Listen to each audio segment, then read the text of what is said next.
আমার সাথে প্রেম করার যোগ্যতা রাখো? আমার ফ্যামিলি ব্যাকগ্রাউন্ডের কথা জানো? একটা চাষার ছেলে হয়ে তুমি আমাকে কখনো আর কাউকে কিছু বলবো না। কোথায় যাচ্ছ? বসো বস। কিছু না খেয়ে যাবে? আচ্ছা, আপনি বারবার আমাকে ফোন করেন না। আমি তো আপনাকে বলেছি যে আপনি যাকে খুঁজছেন আমি সেই মানুষ না। কিন্তু আমার মেডিকেল ফাইলে তো আপনার নাম্বারটাই দেয়া। নাম্বারে কত ভুল হচ্ছে। অযথাই মানুষকে বিরক্ত করবেন না। আচ্ছা রঞ্জু ভাই, তোমাকে আমি অফিসে আসতে বললাম। কারো অফিসে যেতে খারাপ লাগে। হুট করে চাকরিটা চলে গেল। কবে? তুই কোভিড পজিটিভ হসপিটালে ভর্তি হলি। ভাবলাম যাবার আগে একবার দেখা করে দিই। এই শহর ছেড়ে চলে যাচ্ছে। তুমি এরকম একটা ডিসিশন নেবার আগে আমাকে জানাবে না? বাড়িওয়ালা ভাড়ার জন্য তারা দিচ্ছে। এত কষ্ট করে এই শহরে থাকার কোনো মানে হয় না। কষ্ট হচ্ছে জানিস? কতগুলো বছর এই শহরে বল। এই শহরের রাস্তাঘাট, অফিস সব ছেড়ে চলে যাচ্ছে বুঝলি। তুমি ভাবছি কি করবো? রঞ্জু ভাই, তোমার মনে আছে আমি ঢাকায় এসে প্রথম তোমার ওখানে উঠেছিলাম? আমার তখন নতুন চাকরি, 2 রুমের একটা বাসা। আমার ঢাকায় থাকার কোনো জায়গা নেই। প্রায় 1.5 বছর তোমার ওখানে ছিলাম। আর এই তুমি এখন এই শহর ছেড়ে চলে যাবে, আমি না মানতে পারছি না। আমার জন্য ভাবিস না, গ্রামে গিয়ে নতুন ভাবে বাঁচবো। কফি অর্ডার কর, খেয়ে চলে যাই। কিরে কেটে দিলি কেন? রায়া, আমি তো কিন্তু একদিন বলেছিলাম ওই মেয়ে একদিন তোকে খুঁজবে, মনে আছে? চিত্রা আমি নিশ্চিত। আর তাছাড়া ওর ভয়েসটা তো আমি চিনি।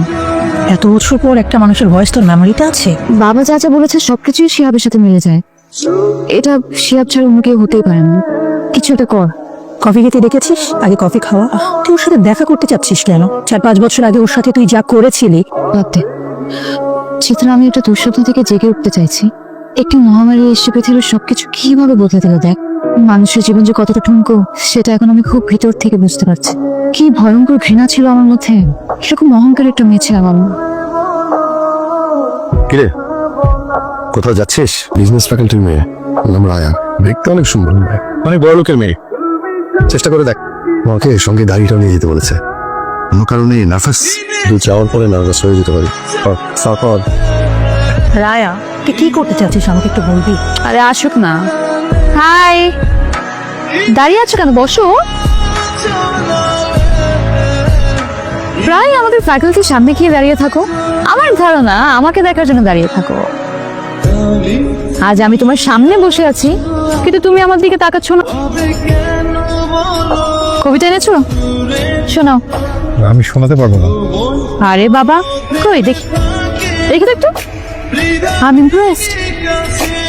আমরা তো খেয়ে ফেলেছি। আমি কিছু খাবো না। বিলটা কিন্তু তোমারই দিতে হবে। সবকিছু মিলিয়ে 3400। বিলের কথা শুনে ভয় পাচ্ছ নাকি? আমার কাছে অত টাকা নেই তো। অনলি 3400। বলো তোমার কাছে কত টাকা আছে? 770 টাকার মতো। 770 টাকা? এই 770 টাকা নিয়ে তুমি আমার সাথে দেখা করতে এসেছো?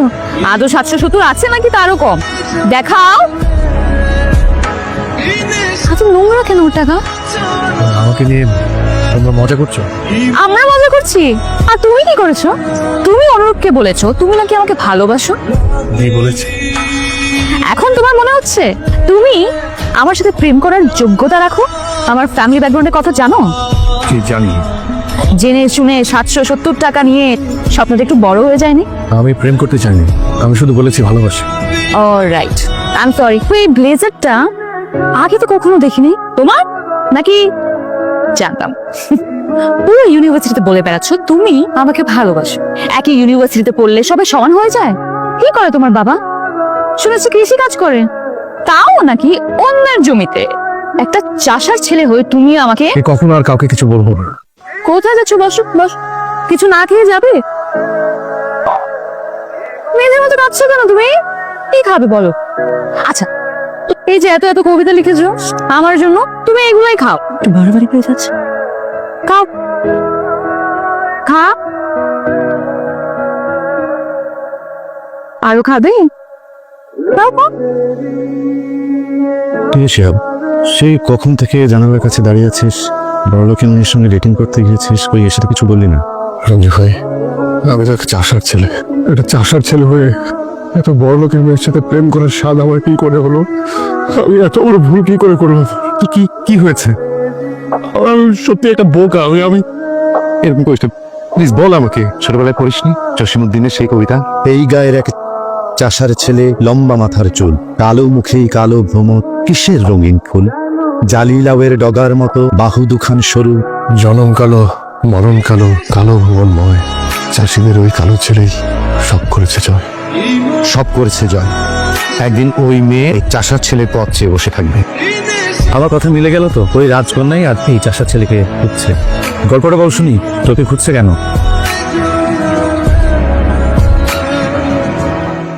ঝিমঝি, সামনে মাসে করোনা রোগী আমার শিহাব হাসপাতালে আছে। কথায় কথায় কান বানা তো মা, দেখো ভাইয়াও বাসায় ফিরে আসবে। কতদিন শিহাবকে দেখি না। তখন তো বাড়ি যাও কোথা? বাহ, সব কিছু ঠিকঠাক আছে, কোনো সমস্যা নেই। খুব সতর্ক থাকতে হবে। এই ভাইয়া, তুই কেউ আশ্রমে? নিয়ে দেখাবে না, এখন আমার শরীরে অ্যান্টিবডি আছে, বুঝছিস? আমার প্রোটিন দরকার। আমি তো মাকে ডাক দিব। ফেসবুকে আমি একটা পোস্ট দেখলাম, একজন কোভিড পেশেন্টের ইমার্জেন্সি মনে হয় প্লাজমা লাগবে। আপনি কি কোভিড পজিটিভ ছিলেন? 2 সপ্তাহ হলো সুস্থ হয়েছি। পেশেন্ট আপনার কি হল? আমার বসের মেয়ে। কখন লাগবে? আমি কালকে আপনাকে নিয়ে আসবো। আচ্ছা, তাহলে আমি আমার ঠিকানাটা আপনাকে টেক্সট করে পাঠিয়ে দিচ্ছি। আমার নাম Shihab. Thank you so much. অবস্থা কি মনে সাহস রাখুন, আপনাদের একটা গুড নিউজ আছে, প্লাজমা ডোনার পাওয়া গেছে। আমাকে তাহলে বাসায় নামিয়ে দিন। স্যার একবার আপনার সঙ্গে দেখা করতে চান। কেন? স্যার হয়তো আপনাকে সামনাসামনি থ্যাঙ্কসটা দিতে চাইছেন। ঠিক আছে। Good afternoon. আসসালামু আলাইকুম। আমার মেয়ের ছবি, একমাত্র মেয়ের ছবি, যার জন্য আপনি প্লাজমা দিয়েছিলেন। Thank you. আপনার জন্য কিছু করতে পারলে আমার ভালো লাগবে। কোনো কিছু পাওয়ার উদ্দেশ্যে আপনার মেয়েকে প্লাজমা দিই। এই 2 সপ্তাহ আগে আমি সেখানে ভর্তি ছিলাম। আমার জন্য যদি কারো জীবন বাঁচে, সেই জায়গা থেকে আসলে প্লাজমাটা দেয়া। তবু আমি যদি তোমার জন্য কিছু, সরি, তোমাকে তুমি করে বলতে পারি? নিশ্চয়ই পারেন। আমার না অনেক বড় কোনো শখ নেই, আমার স্বপ্নগুলো খুব ছোট ছোট। আমার এমন কোনো বড় শখ নেই যেটা আপনি পূরণ করতে পারেন। আমার বাবা একজন কৃষক ছিলেন, সেই অর্থে আমি একজন চাষার ছেলে। তুমি কি কোনো কারণে আমার উপরে রেগে আছো? না। হ্যাঁ, তাই তো। সত্যি কথা বলতে, এই শহরে আপনাদের মতো অনেক মানুষ আছেন যারা আসলে আমাদেরকে মানুষ বলে গণ্য করতে দ্বিধাদ্বন্দ্বে ভুগেন। সব মানুষ একরকম হয় না। আমিও গ্রামের ছেলে। এনিওয়ে, তোমার প্রতি আমার অশেষ কৃতজ্ঞতা। আমার মেয়েটা যদি বেঁচে ফিরে আসতে পারে, আমি মনে করব তোমার জন্য নতুন জীবন পেল।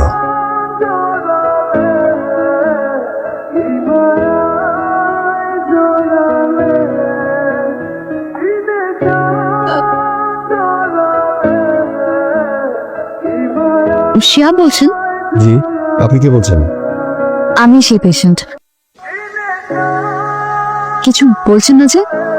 কোথাও কোনো ভুল হচ্ছে। আমি আপনার সাথে দেখা করতে চাই। আপনি যে মানুষটাকে খুঁজছেন সেই মানুষটা না, রং নাম্বার। বাবা, একটু দেখো তো এই ফাইলটা। যিনি আমাকে ব্লাড দিয়েছিলেন তার নাম এবং নাম্বার দেওয়া আছে। আজকে যখন আমি তাকে কল করলাম, সে বললো আমি নাকি ভুল করছি। একটু ভুল হচ্ছে বোধহয় কোথাও। তোমার কি তার সাথে দেখা হয়েছিল? হয়েছে। বাবা, তোমাকে মনে আছে উনি দেখতে কেমন? তার মানে এই হচ্ছে গল্প। আজকে এত বছর পর তাকে তার ভালোবাসা ফিরিয়ে দিতে চান? অনেকগুলো বছরই তো পার হয়ে গেল চিত্রা। সত্যিকারের ভালোবাসার মানুষও খুঁজে পেলাম না। যে আমাকে ভালোবাসতো তার ভালোবাসার মূল্য দিতে পারে। এখানে অন্যায় কোথায়? ওর সাথে তোকে চায় না রায়া। তার করোনা এসে আমাদের অনেক উপলব্ধি করে দিয়েছে। যেসব জিনিস নিয়ে অহংকার করতাম সব অর্থহীন। আরেকবার ফোন কর, দেখ কি বলে। সত্যি সত্যি মেয়েটা প্রেমে পড়েছিলি তখন? আমার তখন জানি কি হয়েছিল। ওই মেয়েটার জন্য অদ্ভুত এক ব্যাকুলতা কাজ করতো, কিন্তু ওই দিনের অপমান আমি এখনো ভুলতে পারিনি। মানবিক কারণে আমার ব্লাড দেয়া। আমি ওকে খুব ভয়ঙ্কর ভাবে ঘৃণা করি। মানুষ কিন্তু বদলায়। মানুষ যদি নিজের ভুলটা বুঝতে পারে তাহলে তাকে ক্ষমা করে দেওয়া উচিত। যাই রে, এখন ভালো থাকিস তুমি। রায়া, ফোনটা ধর।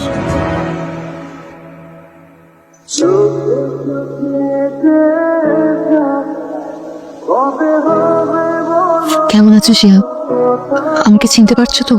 চিনতে পারবো না কেন? ব্লাড দেওয়ার সময় জানতে না যে আমি পেশেন্ট? না, জানতাম না। পরে তোমার বাবার সঙ্গে দেখা করতে যেয়ে তোমার ছবি দেখেছি। জানলে ব্লাড দিতে না? আমি অতটা অমানুষ না। জীবন বাঁচাতে গিয়ে শত্রু মিত্র কেন ভাববো? আমি তো মানুষ। অবশ্য তোমার চোখে হয়তো এখনো সামান্য চাষার ছেলে। Shiyab, I am sorry. আমি জানতাম এতটুকু বলার জন্য এসেছো। এরপরে যেটা বলবার সেটাও জানি। আমাকে কি এখনো আগের মতোই ঘৃণা করো? আমি যে নতুন একটা স্বপ্ন দেখছি, আর আমার এই স্বপ্নটাকে শুধু তুমি পূরণ করতে পারবে। আমাকে নেবে তোমার সঙ্গে, সে জীবনটা আমি তোমার সাথে কাটাতে চাই। আগেও সিনক্রেট করেছো, আজকেও সিনক্রেটই করছো। আসি।